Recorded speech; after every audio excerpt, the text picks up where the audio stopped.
Hello, Mags here again. I thought I'd just do a quick video on how I created some of the backgrounds that I showed in my Instagram post and Facebook post. These are the backgrounds. They're a little bit textured, not too textured, but have nice visual texture and interest in them. Particularly like this one with the dark areas, and this one which has a bit of rust and a bit of jaded, and then this is one that isn't collaged, but I like the collaged ones the best. I've created them on index cards, revision cards, which are, somebody will ask me, so I better put my glasses on and measure them. I think it was 7 by 5. Let's see, 10 centimeters by 15 centimeters. 10 by 15. It doesn't really matter what you create them on. You can do them on anything, just pieces of heavy copy paper, whatever you want. I use these because they're just nice and easy.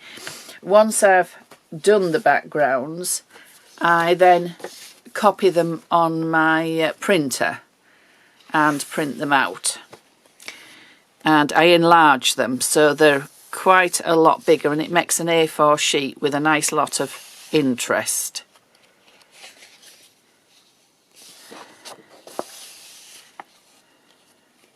This one I think was a combination of two.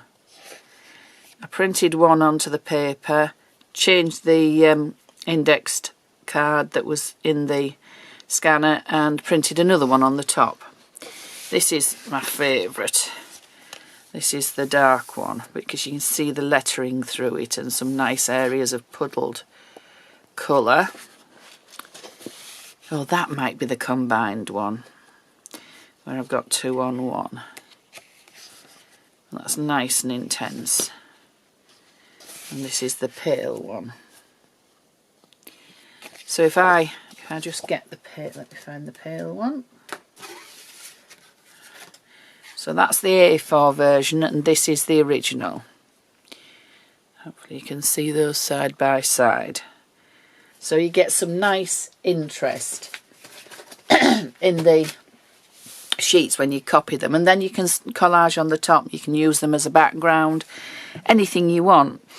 I start the layers by the index card and then a UHU glue stick, and basically just collage the papers, scraps of papers. I've got a little collection here. There's some papers that have got infusion sprays when I've been testing out the sprays to see if the sprays are clogged or not. I've just done it on card and I've ripped that up.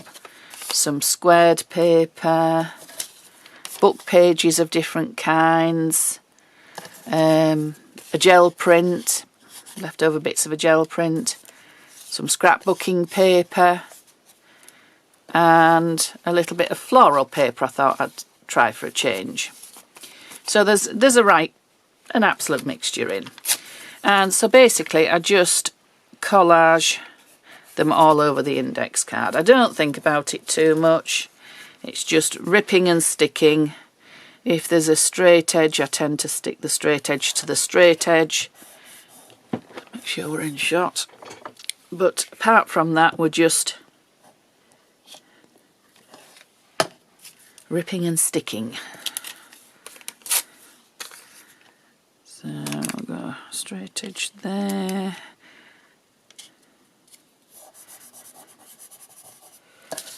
Let's see, we'll have another bit up there. If you think it's too big, just rip it off. Let's see, we'll have another coloured bit here. And if you go over the edges of the paper, of the page, it doesn't matter because you can neaten it up later. You're just basically sticking it on. See, we'll have a bit more colour I think up here. And as you can see, that's way over the edge. It doesn't matter. Doesn't matter at all.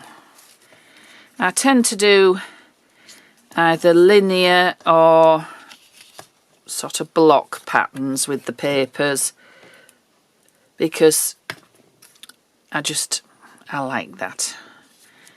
I tend to like linear effects.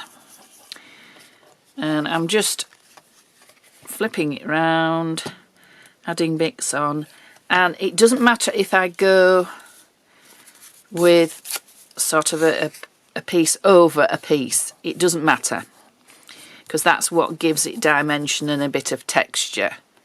So I think we need a bit more white over here. I don't like the white edge on there, so we'll cut that off.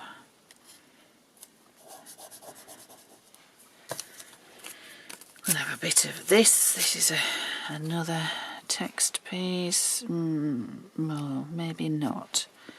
Or maybe just on that edge. Just there, I think. Right, we need a bit more. I think I need a bit more darker over here to balance this bit here.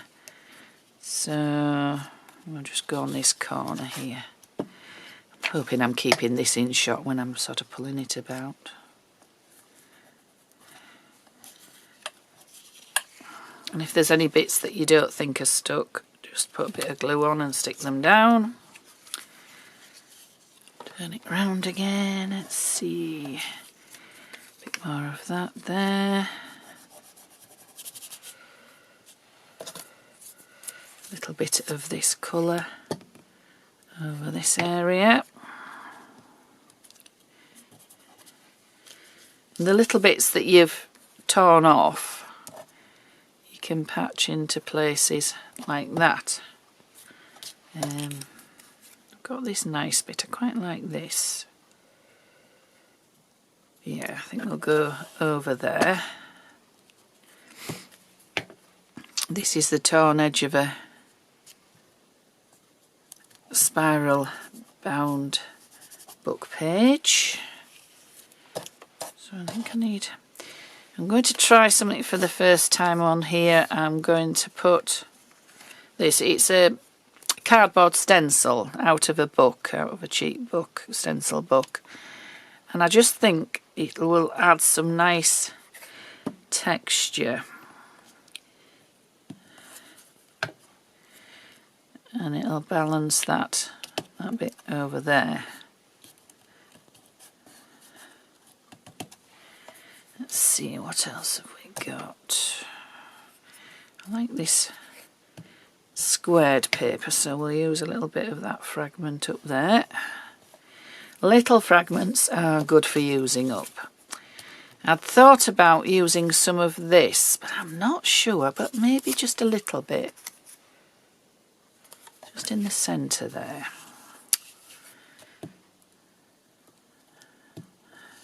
A bit lob of glue, so we'll just move that. We'll just go. I've got a straight edge, so I'll put it up to that straight edge, and then it isn't quite as obvious. Just wondering about a little bit of this. So I've got this bit. That bit could go just on there. Yeah, we'll try a little bit on that edge.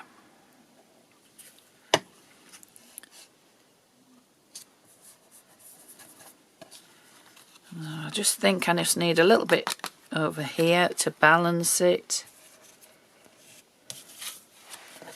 Of the floral.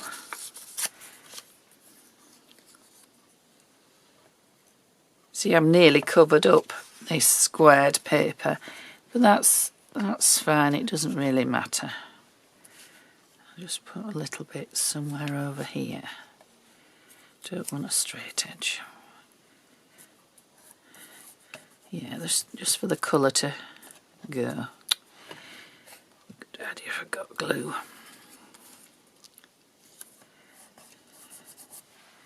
Yeah, I think that's about right. I've got the odd little bit showing here. I don't think that's really a problem. I could just put a little bit of text on there. going over there. If we've got any glue. No, it's dried. So we'll just go on that little bit there. That's it. So I think we're about there. So you can see it's quite random, very haphazard. And then just flip it over and we just cut around the edges.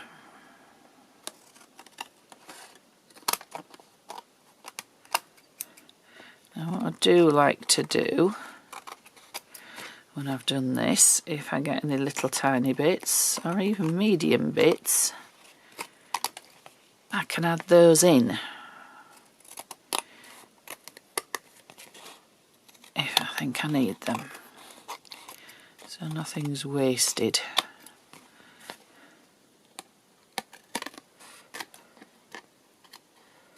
There we are, so all our edges are neatened up. I quite like that. I tend to, if I like it at this stage, I usually like it at the end stage. If I'm a bit uncertain at this stage, it usually needs something more. So you see I could add that in there because this is one of my little bits that I've cut off the edge. So that wouldn't be, oh, now that's quite nice. That's quite a nice bold number 3. Now this, I get quite excited about little bits like this, add them in and then they completely vanish when I put the next stages on.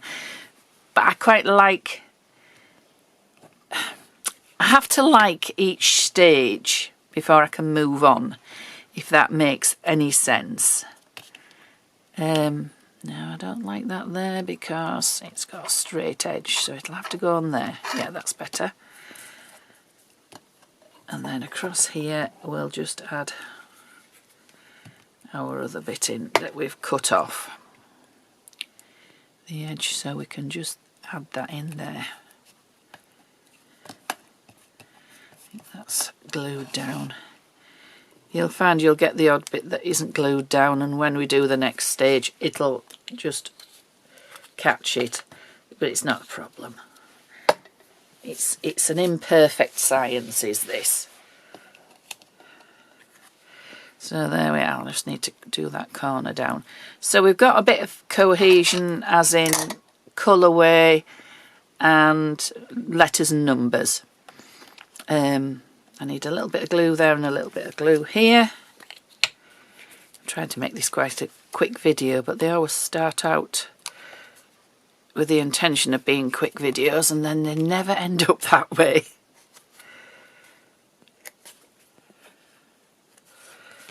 There we are, I think that's stuck down now. Right, so I'll give that a very quick blast with my heat gun and then when it's dry I'll come back. Alright, so we're back. We've dried this. There's a little bit of a sticky bit there, but it's not a problem. So I'm now going to get my white gesso. I have it in this ketchup bottle because it's easier, because then I can get a little bit if I want. And I'm just going to squirt a bit on my... Oh, and it's going to block up. But anyway, we'll just put a little bit on our tile. Get a spatula and I'm just basically going to randomly scrape it across. Like some of you might like it as it was without the gesso. That'd be fine, you could work on it without the gesso, no problem, and just add a bit more of a focal point or some stamping, that would be fine. Each to his own. Let's see if I can get a bit more gesso out of here. It's going to be awkward, isn't it?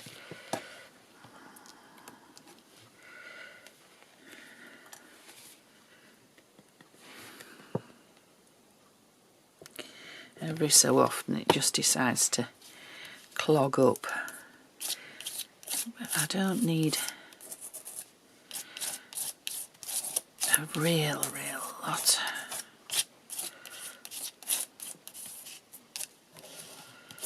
I'm just making it a bit more cohesive. Right, I'll dry that. Right, we're back. I've got my gesso bottle unclogged and I'm just going to put a little bit more gesso on.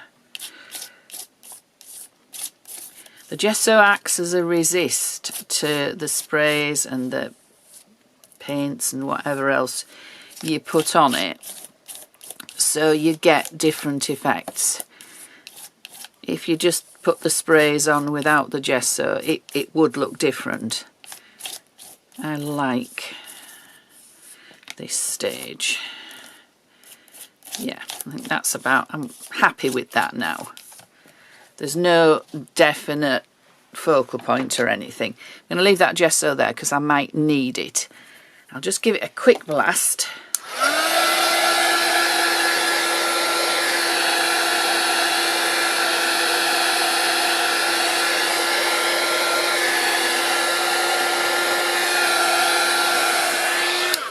Right, we're nearly dry. There's only a few little bits that aren't. So the next step is to get my infusions. Just decide which ones I want. I think I'm going to go for a bit jaded. This is a PaperArtsy Infusion. I'll show you the bottle here, and it's a dye stain, and I just mix it with some water, some crystals with the water in a separate container so that they're absolutely completely dissolved and there's no little bits left. And then I put them into these little mini spray bottles. They've got walnut ink as well as pigments in them as well, so that they have a bit of a vintage look when they're mixed to a spray, which I like. There's various, I'm just going to use this, put it that side, just to catch any spare ink or dye stain.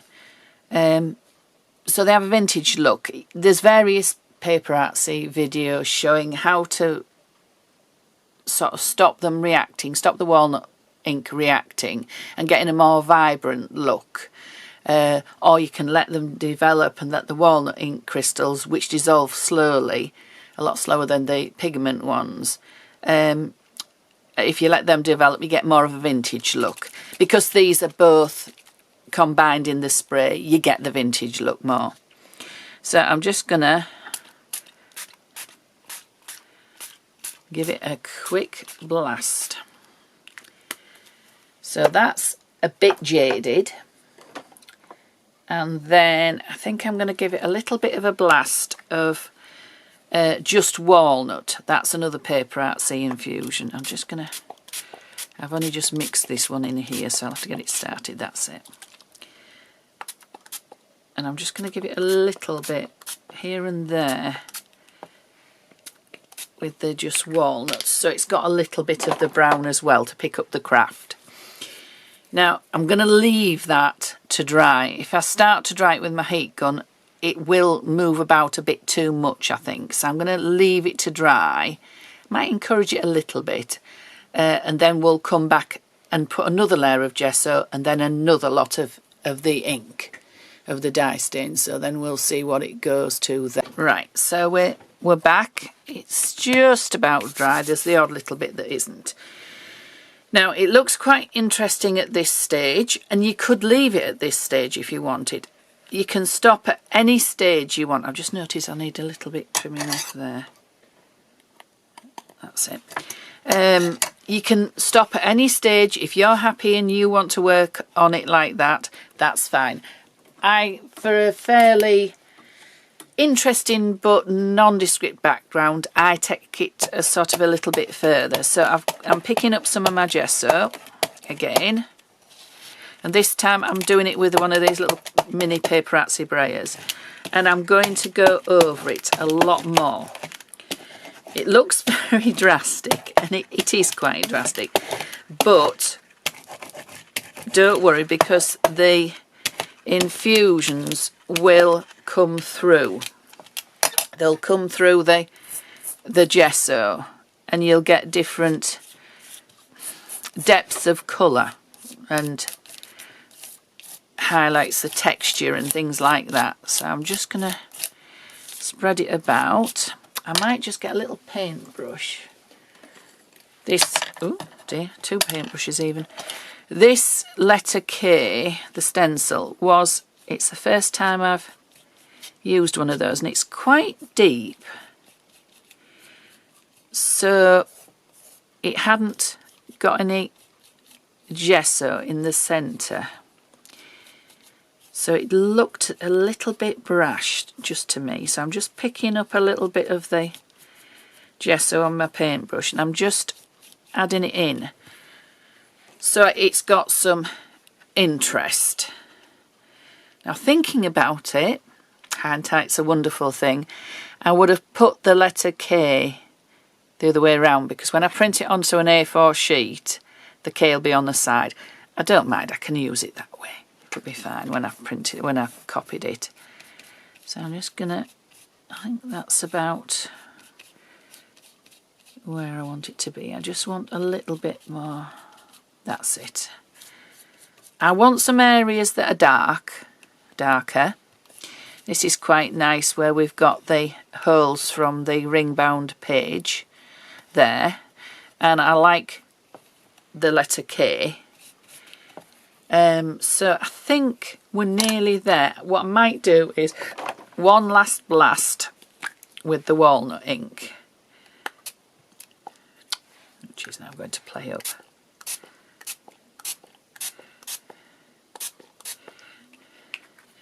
And then I'll dry it, and then we'll come back and see what you think. So I'll switch it off again, and right, we're back, and I'm very happy with this. I really, really like this. The walnut ink has just given it a nice aged look. It's dulled some of the gesso back, and it's really brought out some of the texture. It's really nice now. I love that. So my last step is to ink the edges with the range of Distress Archival ink, Vintage Photo. It's not just a distress ink, it's the archival one, so it is permanent, it's not water reactive. And I've just got my little makeup sponge, and I'm just going to ink the edges. It just finishes it off, in my opinion.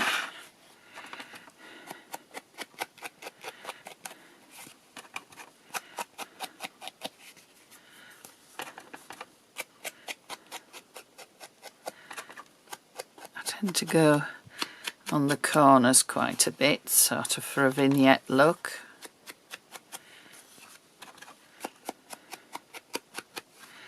And if I wanted to, I could lightly brush across here to add a bit more, but I think it's fine as it is. So it is still quite wet, because there's a lot of mediums gone onto that little, and a lot of moisture gone onto that little index card. So it's quite wet, so I will wait till tomorrow before I photocopy it and print it out on an A4 sheet, because otherwise my scanner bed will get all covered in any wet gesso and everything else. So I need it to completely dry. I'll probably dry it under something quite heavy so it's flat, and then it sits better on the scanner bed. So, but I'm very, very pleased. I'll just stand up and see if I can get you a bit more of a close-up of it. You can see some of the really nice texture here, and the dry brushing in the letter K, where it hadn't picked the gesso up and I dry brushed it. That was nice. And then these little walnut ink splotches. what I could do here, because I've lost a bit of the definition of those little holes, I might just go around them with a Inktense pencil in an earthy colour, just to bring them out a little bit more, just so they're a little bit more defined. Just wondering where's a nice one. No, I don't want a burnt orange. I'll do that and I'll show you. And I don't want mustard. We'll I'll see. I might even do it with black. It might be quite nice with the black fineliner. I can just find one. The thing is, you never know until you give it a go.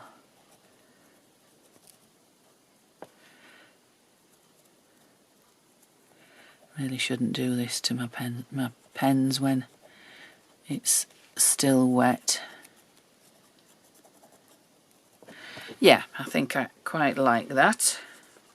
It's just brought out the holes a little bit more. So I think I'm done. I'm going to stop messing with it and wait while it dries, and then I'll show you the finished copied page as well. Right, so we're back. It's dry and I've copied it on my scanner copier printer onto an A4 sheet.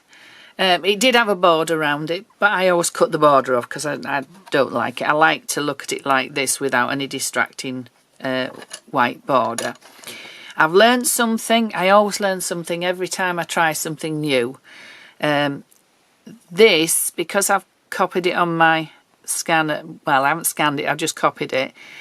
The depth of the stencil here, this looks nice and sharp in real life, because it's just probably 1/4 millimetre deeper. This is blurry, so I'm not so keen on that. So another time I probably wouldn't do that because I find it a bit annoying. But the thing is, I don't need to use that part, or I could put my focal point in the centre here.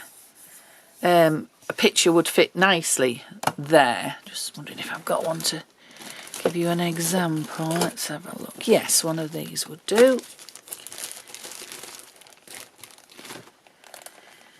These are the Tim Holtz. They're not the photo booth. They are Photomatic. So let's see who we've got. Oh, she's nice. You see, so we could pop her in there with, I don't know, yeah, something like this. And build some layers up and make that into a frame with that as a journal page background, lots more layers, but with this as a frame, which would be quite nice. So there's always ways round things if you think, it hasn't quite worked how I wanted. There's always ways round things. The other thing I thought I might try is just going around the edge of the letter K. Just with, this is a, let's have a look, 4B Mars Lumograph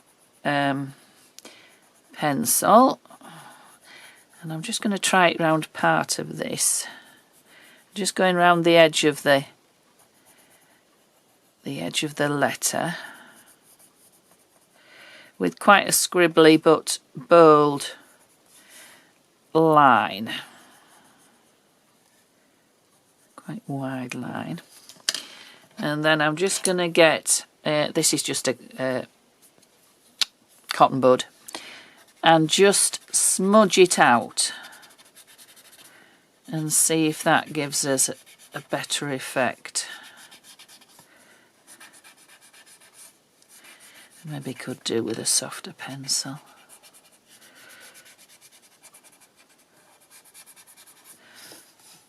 Yeah, it makes it a little bit more bold.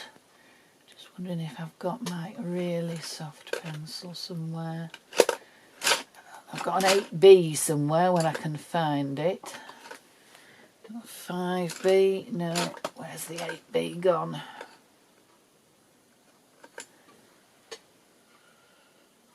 I'll see if a graphite one will be better.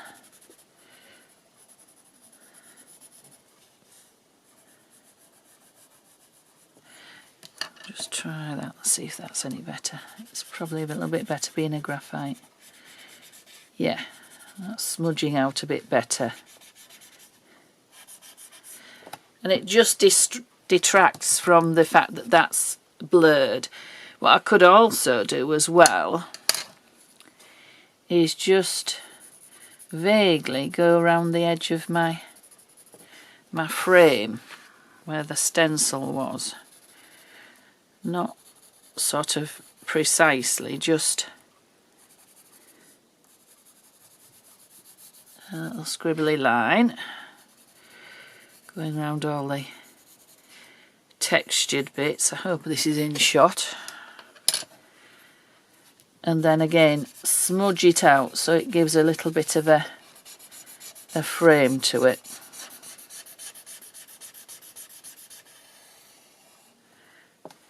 Just enhances the frame a little bit. I think that is what I'm going to do. I'm going to use it on a journal page, and I will put something in the centre. So let's see, just go a little bit more with the side of the pencil.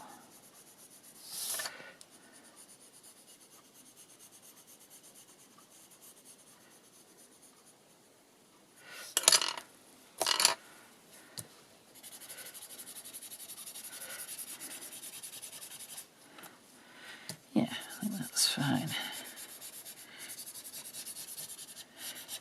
There we are. Yeah, that just enhances it a little bit. So I think I'm going to do a journal page using that bit and using that as the frame. So even though I wasn't initially so keen on that, I like it on the original, which I will probably do something with this. But that wasn't so great, but I am going to do something with it. So it's not a disaster. There's always something you can gain out of a fail. So I hope you give that a go. If you do, tag me on social media, Mags Woodcock, and I'd love to see what you do. I love to see what people do when they've been inspired by something I've done. If you like to subscribe to my YouTube channel, that would be absolutely wonderful. My friend keeps telling me I should say this at every video, but I forget. I just enjoy inspiring people. But if you want to, just click the subscribe button, and if you want to know when I've got a new video, just click on the little bell and it'll send you a reminder when I've got a new video. Right, so here we are. This is the finished journal page that I've created with the printed sheet. So I really like that. This frame has worked out really quite well, and I'm trying to get it so it doesn't shine. I've used a PaperArtsy stamp here and some Tim Holtz ephemera and some book pages, words. I'll just see which stamp number it was, if I can find it. It is, where's it gone? This one. MN123. It's really a lovely little stamp. And there's some solid colour here when you stamp it with colour. And then the stars that sprinkle out. And then the negative space stars in the middle. So it's really nice, and I've just sort of randomly stamped it across here. And I think this girl here is absolutely lovely. I don't know what her story is. We had a letter of great value, the hopeful day. So maybe she's got, I don't know, graduation, she's graduated with honours, or I don't know. it's going to be something nice anyway for her. So I hope you like that.